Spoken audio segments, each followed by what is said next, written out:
Can you recognize this famous face before the drawing is finished? Here's the complete portrait. Today, I'm drawing Michael Jackson in a very small sketchbook.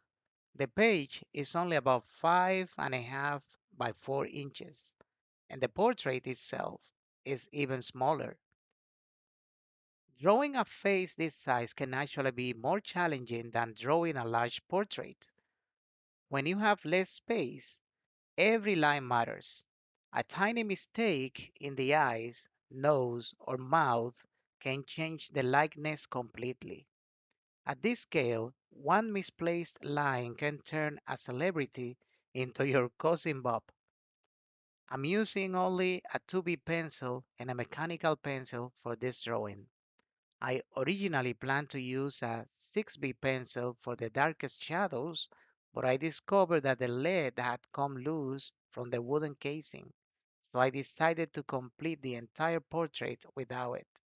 In other words, my 6B pencil decided to retire early. One thing I admire about Michael Jackson is how recognizable he was throughout his different stages of his life. Whether you look at photos from the Jackson's 5 era, the Thriller era, or his later years, there are certain facial features that instantly tell you who he is. I started sketching the basic shapes. I'm focusing on proportion rather than details. This is one of the most important lessons in portrait drawing. Details don't create a likeness. Accuracy or accurate proportion do. Many beginners spend a lot of time drawing eyelashes and wrinkles before checking the proportions. That's a bit like decorating a house before building the walls. Michael Jackson was born in Gary, Indiana in 1958. He began performing at a very young age with his brothers as part of the Jackson 5. It is fascinating to think that while most children were playing with friends after school, Michael was already rehearsing, recording music, and performing in front of audiences. As I continue building the face, I'm paying special attention to his eyes. In portrait drawing, viewers usually look at the eyes first. If the eyes are convincing, the entire portrait becomes more believable. One of the reasons Michael Jackson became such a global icon was his ability to connect with audiences regardless of language or culture. Millions of people who didn't speak English still loved his music and performances. Now, I am adding values to create depth. Even though this is a small drawing, contrast is important. Without dark shadows, portraits can appear flat and lifeless. Michael's album, Thriller, became the best selling album of all time. Decades later, it remains one of the most influential albums ever released. What I find interesting as an artist is that famous faces are often more difficult to draw than unknown faces. People know exactly what Michael Jackson looked like. That means even a small error can be noticed immediately. If the portrait doesn't look quite right, viewers may not know what's wrong, but they will know something is wrong. At this stage, I am refining the nose and mouth. These features help establish the personality of the portrait. Sometimes, just moving a shadow slightly can improve a resemblance. Another thing that made Michael Jackson unique was the dedication to performance. He was known for spending countless hours rehearsing and refining even the smallest details. As artists, we can learn something from that mindset. Improvement often comes from paying attention to small things repeatedly over time. As I get closer to finish this portrait, I notice something left slightly off. At first, I thought the chin looked a little too small, but after taking a fresh look, I realized the real issue wasn't the chin at all. It was the position of the mouth. A small adjustment made a surprise difference. This is another valuable lesson in portrait drawing.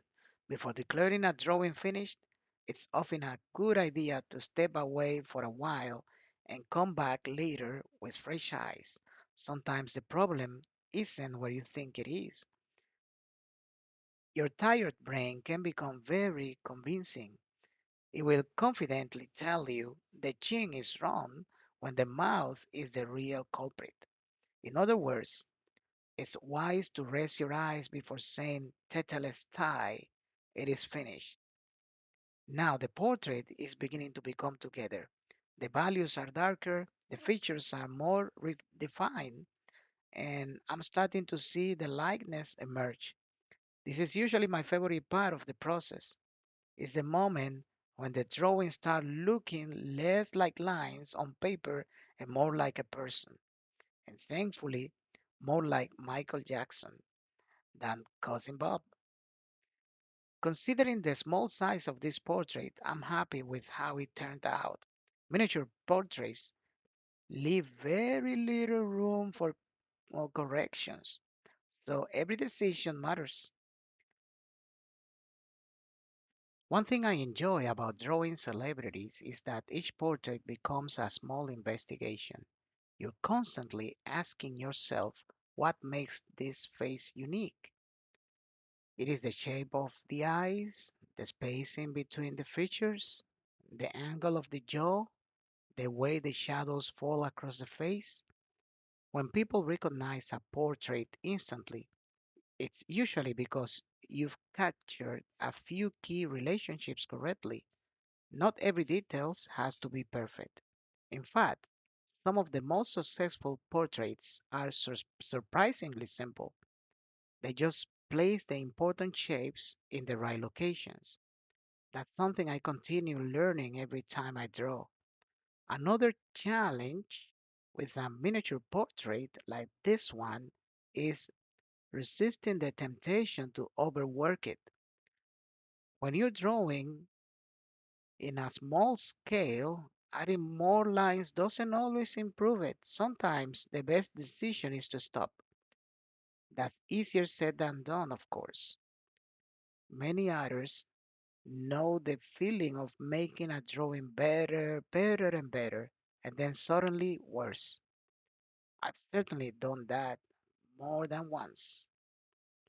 Michael Jackson himself was known for constantly refining his performances, but there comes a point when preparation ends and the performance begins.